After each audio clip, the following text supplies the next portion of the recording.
This morning we preached from Exodus, but now, in keeping with Lent,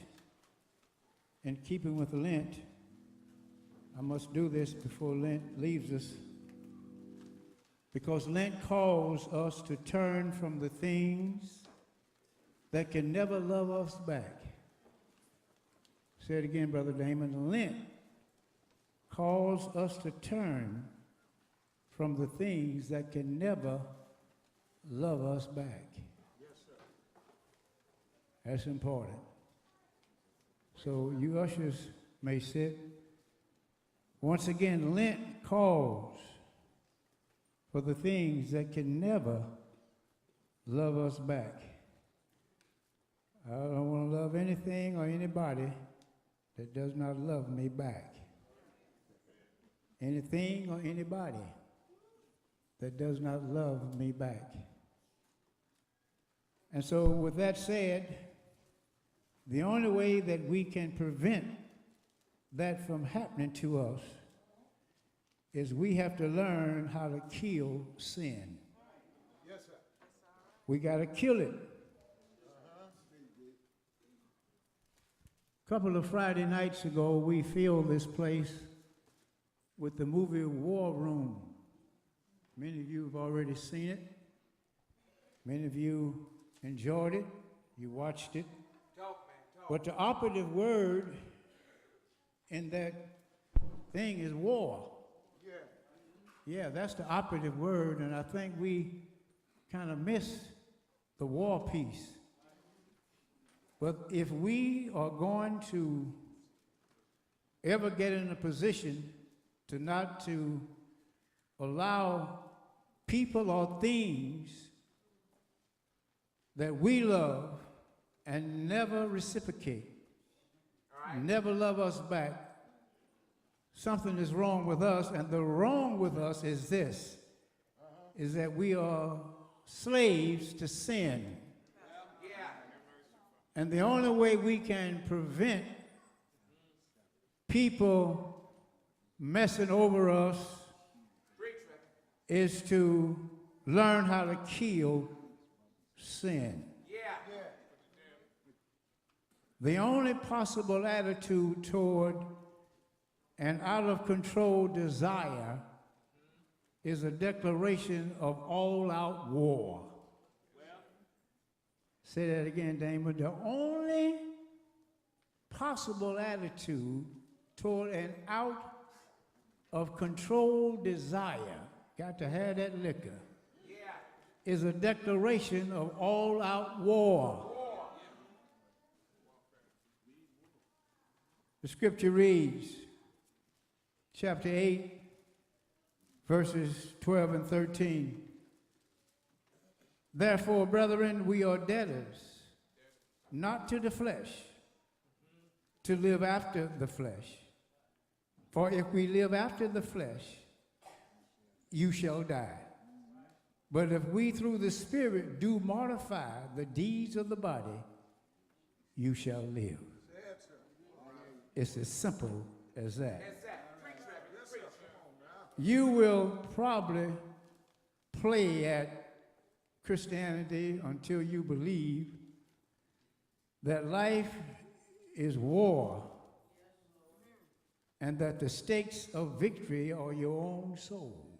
Preach it, Reverend. Preach it. Until you grasp that in a real meaningful way, you will just be playing at Christianity. Yes, sir. Some people call it playing church without a wartime mindset. Without a wartime mindset, you will probably have little passion and vigilance. In fact, if you have a peacetime mindset, you are in a very precarious position. The enemy has lulled you into sleep, as he has so many millions of professing Christians. God, in his mercy and providence, has designed this message to waken you. This is a message of Lent. This is a time when I caught you real good, because 95% of you have already made an agreement with God that you're going to give something up for Lent. I'm going to tell you about that. That's all well and good, but if you're only going to give it up for 40 days, and as soon as the Lent day is over, you right back to Susie, and you right back with Ralph again, you ain't playing war, you playing games. Yes, sir. Good Lord, man. Bring it down. Come on, Rev. Bring it, man. Bring it. Listen. Listen. In Matthew 11 and 12, Jesus says, from the days of John the Baptist until now, the kingdom of heaven suffers violence, and the violent men take it by force. Do you want to enter the kingdom of heaven? That's what he asked. Then he said, take it violently. That's what Jesus says. Don't play church. Don't play Christianity. Take the kingdom violently. Yes, sir. War. It's a war, Doc. What's going on? Yes, sir. Right. What does that mean, Brother Damon? I'm glad you asked me. What does it mean to take the kingdom violently? Well, Jesus answers, if your hand or your foot causes you to stumble, cut it off and then throw it from you. For it is better to enter life crippled or lame than to have 2 hands and 2 feet and be cast into eternal fire. Matthew 5:20 and 29. Do you want to enter life? Then get violent. Get violent. Cut off your hand. Cut off your foot if they cause you to stumble. This is a radical picture now. I know some of you are already squirming. And, wow. The violent warfare we must wage against our own sin if we want to enter life. Paul offers the same message in Romans chapter 13, 8:13, when he writes, if by the Spirit you put to death the deeds of your body, you will live. If you don't like the idea of violence against yourself, it's time to wake up, stop making peace with the members of your body that doing the sin. And then in this warfare, traitors are put to death. If your eyes are like Judas, pluck them out. If your hand grows tired of being an instrument of righteousness, then cut it off. Cut it off, Doc. Got to go. Preach, Lance. Thought about the name of Ed Welch when I was doing research for this sermon. Ed Welch, he wrote a book about addiction called A Banquet for Grace, and or A Banquet in the Grace. So in an article he authored in preparation for the book, Welch wrote these words. He said, there's a mean streak to authentic self-control. Self-control is not for the timid. Listen. Say it again, Damon. Self-control is not for the timid. I say, hey, man, I think you maybe need to get some help. Reverend, I can handle it. I just made that mistake. I ain't going to, Reverend, seriously now. My wife forced me to come, but I got it. Self-control is not for the timid. When we want to grow in it, not only do we nurture an exuberance for Jesus Christ, we also demand of ourselves a hatred for sin. If you want to do right and please Jesus, then what you're going to have to do is have a hatred for sin. Most of us are real heavy on the do right. We good at wanting to do right, but we short on when it comes up to having self-control. I ain't perfect. Ain't nobody perfect but Jesus. He the only one that walked down here was perfect.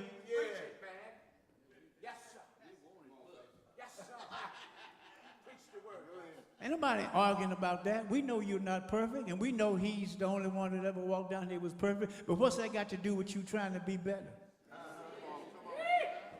What's that got to do with you trying to be like him? When God said, be ye perfect as my Father in heaven is perfect. This is a standard now. Yes, sir. My mother used to tell me all the time, don't come in here talking about what Miss Jones is doing with Frank. As Albert say, sitting back there behind you, Scotty, we wasn't raised like that.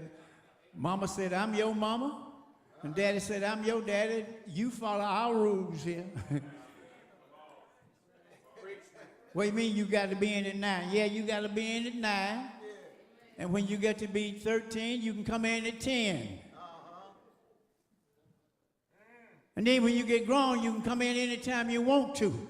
But as long as you're here, you are under my house and my rule.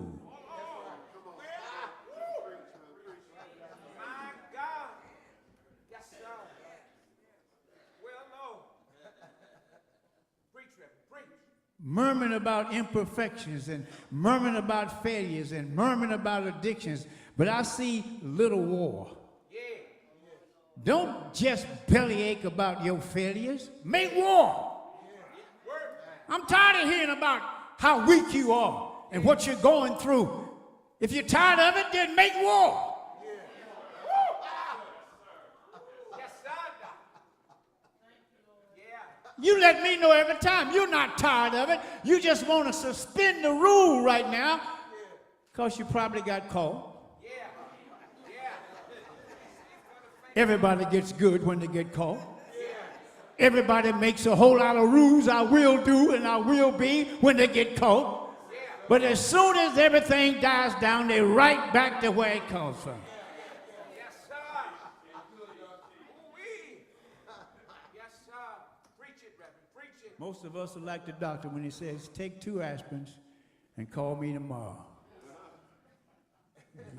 You going with Sally on the side and your wife catches you? Of course you're going to quit. You're going to make a great big scene. Baby, I ain't going to never do this no more. And as soon as you can get Sally to the side, Sally, I'll call you tomorrow, baby. Just be cool. Be cool. Don't say no more. Just keep it cool. Keep it cool. I'm preaching here. I don't want your brothers to say, man, I ain't asking you to say nothing. I know I'm all in this by myself today, but God is on my side. Because I've done the research. Yeah. Preach it, man. Preach it. Help yourself. There's a violent streak in the true Christian life. We must be very careful to define whom or what we must war violently against. We do not wage war against Muslims.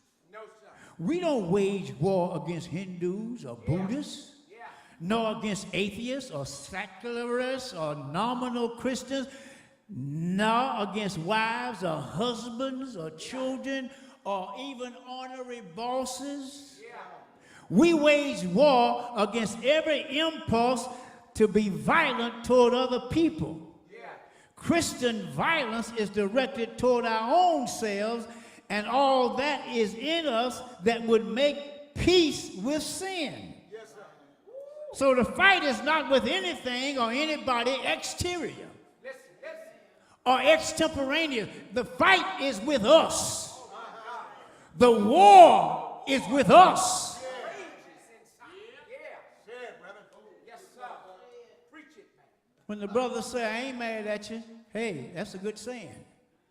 Because it's not you that's got me all messed up. It's me and my tendencies to sin that's got me all in the tither. And until I get violent with myself and make war against what it is that's got me all tangled up, I will always be finding scapegoats, finding the other to pin the blame on. We're good at making somebody else the reason we act a fool. But Flip Wilson theology died, or when Flip Wilson died, Most of you 11 o'clockers don't even remember Flip Wilson because you're the young crowd. Yeah. He would always say, the devil made me do it. Devil can't make you do nothing. Now, you're going to hear more of that in a minute. Can't make you do a thing. Your fight is not with the devil.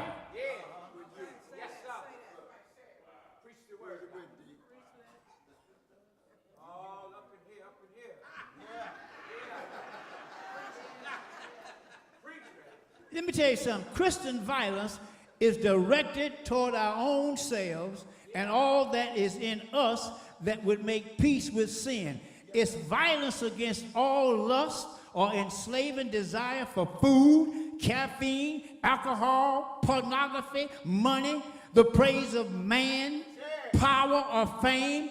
It's violence against all racism, sluggish indifference to injustice and poverty and abortion and so forth, etc., etc.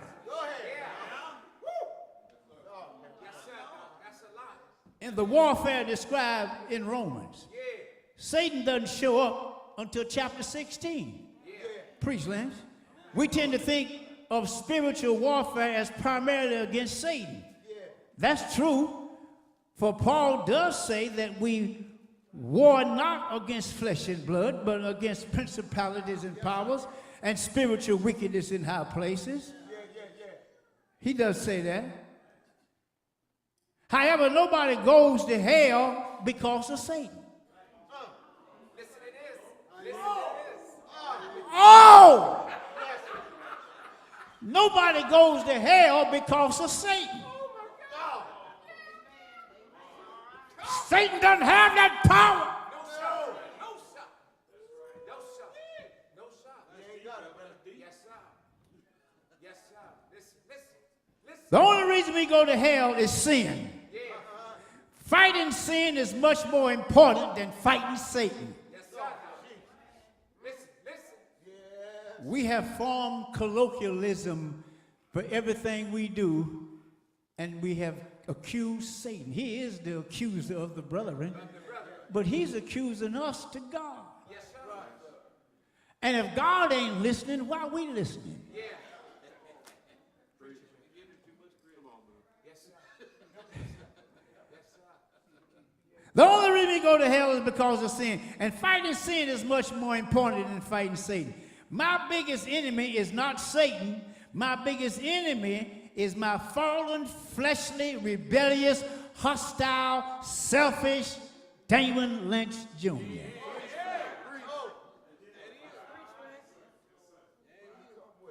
Lusting Damon, hustling, money-grabbing Damon, fame-loving Damon. My biggest enemy is he is the only reason that I'll go to hell. It's because of Damon. Satan doesn't have that kind of power. That's why we must learn to fight the war against the flesh.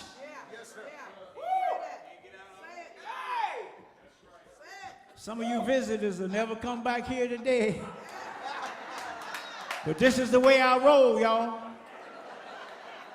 I ain't going to hell for nobody. I'm preaching hell.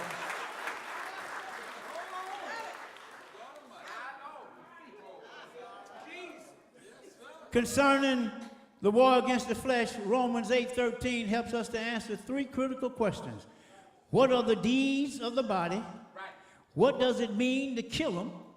And how do we kill them by the power of the Spirit? Now there's a time you can take out your pencils and start writing, and we'll be through here in a minute. Can I get a witness here? The deeds of the body are the works of the flesh.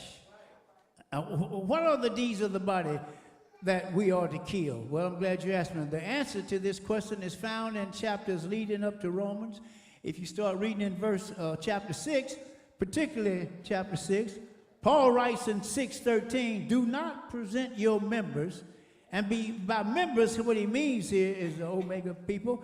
He means your hands. He means your feet. He means your sexual organs. He means your eyes, your ears, and nose. We are not to present our bodies to sin as instruments of unrighteousness, but instead to God as instruments of righteousness. When your body decides it's going to go over to the other side, kill it. Kill it. Cut it off. Gouge it out.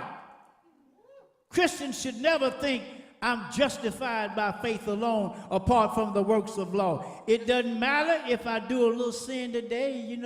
Reverend, everybody do a little wrong. And God, people ante up according to how old they are. Well, I think I'm a little too young to die. So I'll go into a little negotiation with God. I'm going to hit this, but I ain't going to continue to do it. Like God ain't seeing you. Like God ain't hearing you.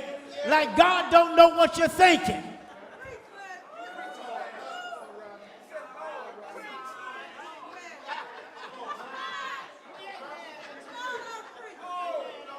When you start thinking like that, you gotta kill it. Don't let it live.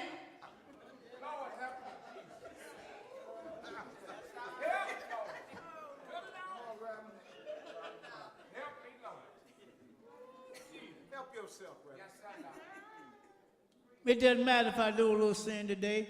Paul says in Romans 6:12, do not let sin reign in your mortal body, so that you obey its lust. The deeds of the body we should put to death are the things we do when the mortal body is taken captive by sin and obeys sin's desires. We need to kill it right then. When you see this situation coming, you got to get violent, y'all. I mean, get really mad. Get violent, y'all. In Romans 6:6, Paul reminds us why this warfare against the deeds of the body is uniquely Christian.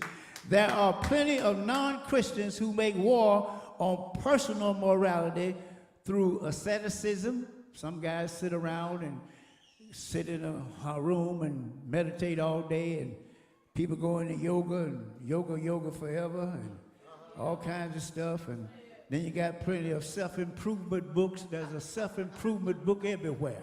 I mean, I dare you to go to the airport and you're waiting for your flight. You got a self-improvement book everywhere. And you got a whole lot of folks just will vie and swear by self-improvement books. You got more self-improvement people on TV. What you think an infomercial is all about? It's everybody trying to sell you something to improve yourself. But it ain't but one way for you to improve yourself is to go to war against yourself. Get violent with yourself. Our old self was crucified with Christ in order that our body of sin might be done away with. In other words, the body we have is not the sinful body anymore. Once you get Christ in your life and receive him and he comes into your life, that old body has been obliterated. That body is gone. It's in its place. We have a body that is an instrument now of righteousness, so that we no longer will be slaves to sin. Well, Reverend, you killing me right here now. Can you stop hitting us so hard? Well, okay, let me give you a soft lick. If you need one, let me give you a soft lick. Well, what if I make a mistake and sin one time, Reverend, and I feel bad about it? Okay, all right, I yield to you on that one. But when you become a slave to sin, and you are continually involved in sin, and not only some sins, but that repeat sin, that same old sin. Anybody been there? Anybody might be there now? I ain't talking to y'all. I'm talking about the folk who watch me on TV. I ain't talking about y'all. So don't get unscared. And I've already told the cameraman, don't go your way.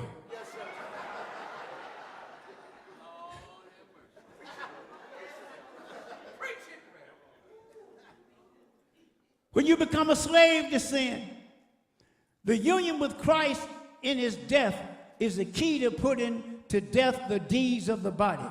our old self was crucified with him. How do you become unified with Christ? Well, faith alone unites you with Jesus so that he becomes your righteousness, your pardon, and your death. You're already dead if you've been united with Jesus. You died to sin, but you rose up to walk in the newness of life. You become a new creature. Second Corinthians. Old things have passed away, and behold, all things become new. The things, even the blues singers knew better than what we know. Lightning Hopkins and Guitar Slim and all those guys, the things I used to do, Lord, I don't do no more. Oh, the things I used to do. No.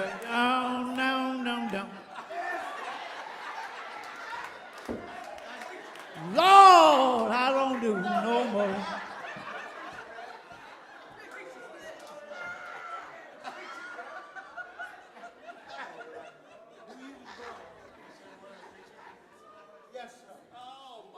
What are the deeds of the body? The deeds of the body are the actions of your body that happen when you are taken captive by lust or pride or self-pity or selfishness. When those powers try to lead your body towards sin, kill them. Kill them. Now, the second thing, Sister Nadine, God bless you, the deeds of the body must be killed. Not only the deeds of the body or works of the flesh, but secondly, the deeds of the body must be killed. How do we put the deeds of the flesh to death? Ultimately, the way we destroy the deeds of the flesh is by cutting off their lifeline so that they suffocate. Deeds are not the main problems in the Christian's life. Deeds have roots, y'all. Preach, Lynch. Jesus said that the words that proceed from the mouth comes from the heart. I'm going somewhere. Deeds have roots. The evil deeds that defile a person proceed from that person's heart. Before your hand hits anything wrong, it's got to come from your heart. Can I get a witness? As the man or the boy or the girl thinketh, so is he. In the world of the New Testament, the Pharisees had a tendency to focus on small deeds at the neglect of great things, straining out a gnat to swallow a camel. It offended them, for example, that Jesus and his disciples didn't bother to wash their hands before they ate. Woo, that made the Pharisees so angry. Can I get a witness? But you see, he said to them, don't you realize that washing your hands before you don't eat or before you eat does nothing for your cleanliness? A dirty hand has nothing to do with your dirty heart.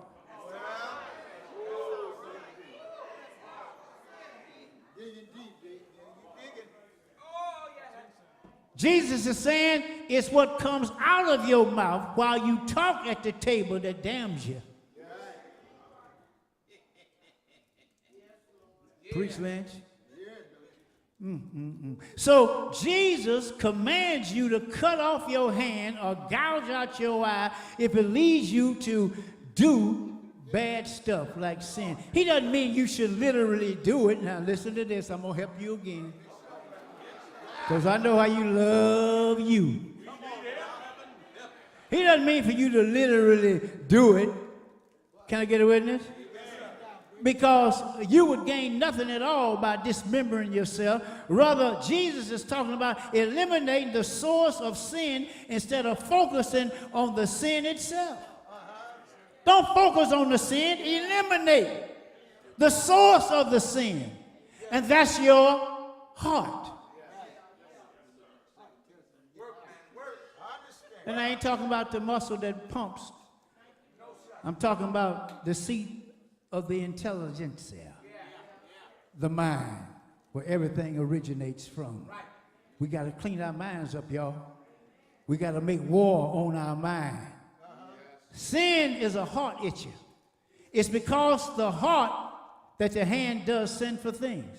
It's because of the heart that the eye seeks sinful things. It's because of the heart that the mouth says evil things. When Paul said, put to death the deeds of your body, he means we must cut off the lifeline that causes our body to perform these sinful deeds. Your hands don't sin because of the nerves and the muscles, and cutting them off won't help. If you cut them off, they can't be instruments of righteousness. Our bodies sin because, preach, Lynch, when our hearts are enslaved to sin, they send messages to our bodies telling them to do and watch and say things we shouldn't. Our war is a heart war. As I get ready to close. In Romans 8:7, Paul writes, the mind on the flesh is hostile to God. It does not subject itself to the law of God, for it's not even able to do so.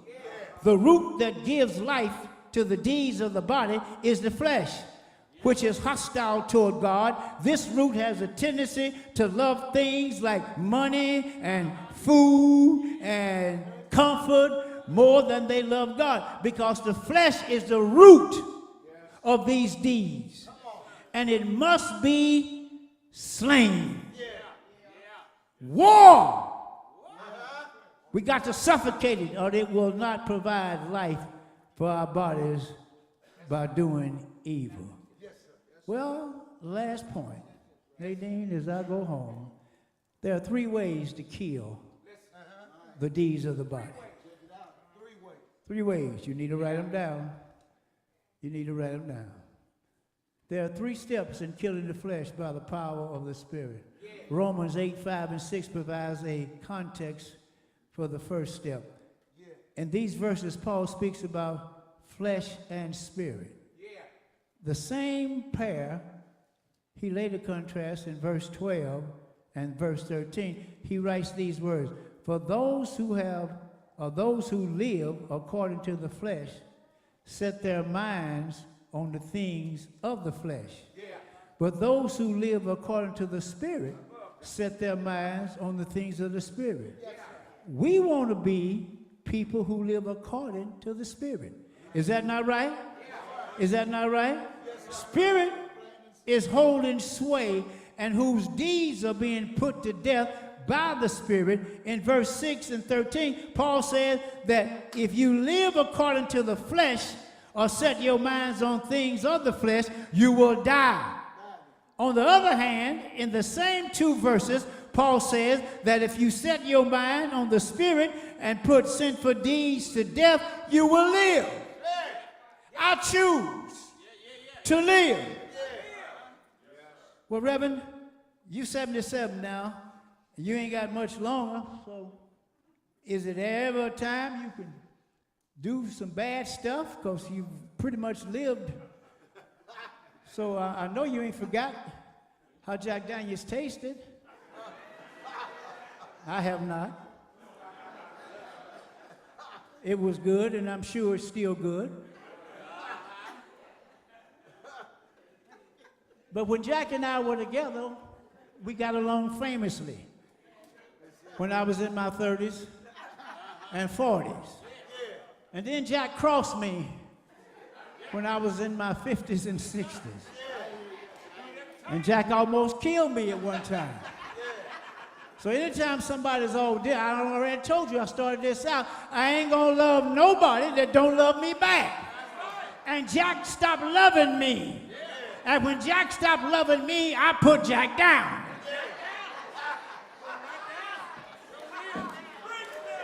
And a whole lot of you need to put some stuff down because you're too old now to still trying to do what you used to do. Put it down, kill it, let it go.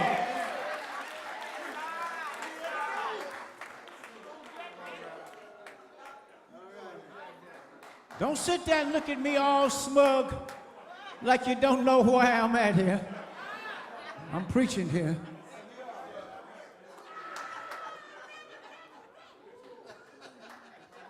The way you put to death the deeds of the body is to set your mind on the things of the spirit. Do you know that the mind is a muscle? It's a moral muscle. Jesus and the apostles assumed that you can set the mind on anything. I can take my hand and set it on this pulpit. According to the Bible, you can do the same thing with your mind. You can get set and set it on something or set it to fix something. Let me come in. The first step is putting to death the deeds of the flesh. And then after you do that, the second step is that you got to deal with the things of the spirit. Paul is talking about his own inspired teaching. You got to cultivate the things of the spirit.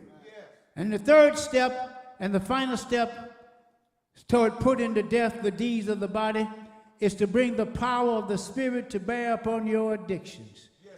Bring it to bear upon your temptations. And bring it to bear on your recurrent enslavements and take the body captive, making its members do what they shouldn't do. In Galatians chapter 3 and 5, Paul says, so then does he who provides the Spirit work miracles among you to do it by works of law or by hearing of faith? The answer is by hearing of faith. The Bible says faith cometh by hearing, and hearing cometh by the word of God. And I don't know about you, but I got enough faith to believe that if you go to war against yourself, you can be a better boy, a better man, a better girl, or a better woman in a record no time. I've seen it happen in my life. I've seen it happen in other people's lives when they thought that they couldn't do something because the flesh had them cornered and had them down.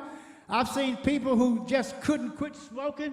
I used to have a cigarette, Pale Male. I started on Pale Male. Yeah, I did. Yeah, I did. Yeah, I did.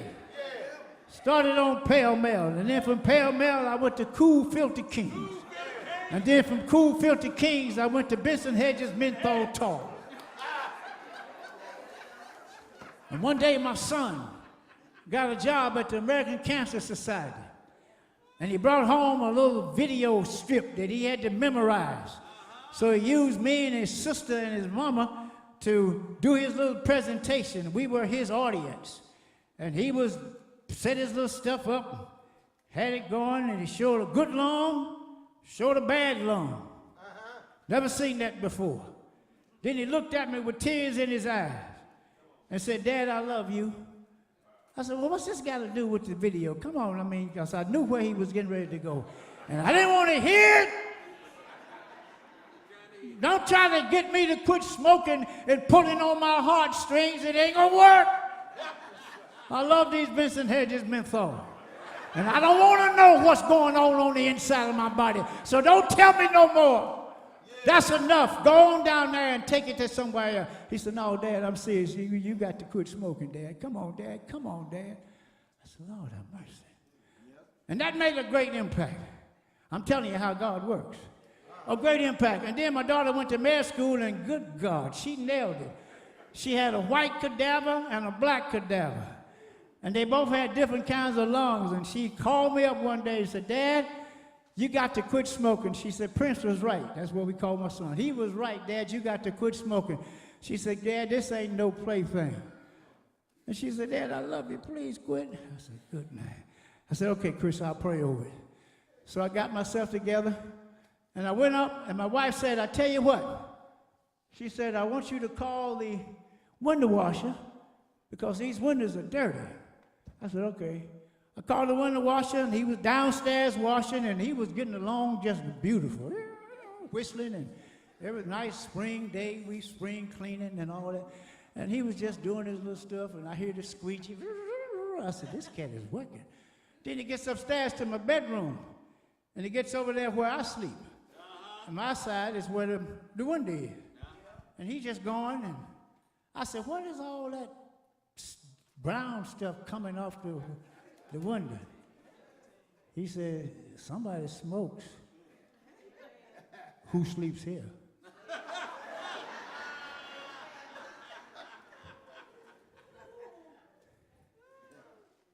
I had one Benson Hedges left.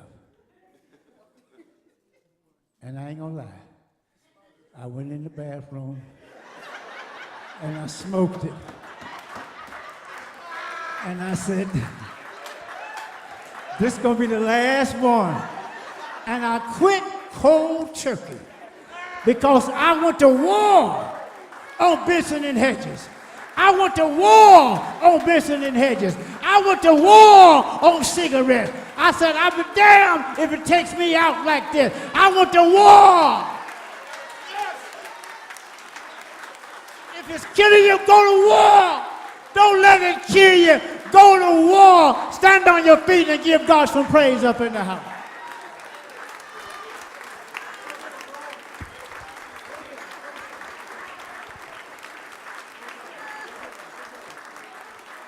Doors of the church are open.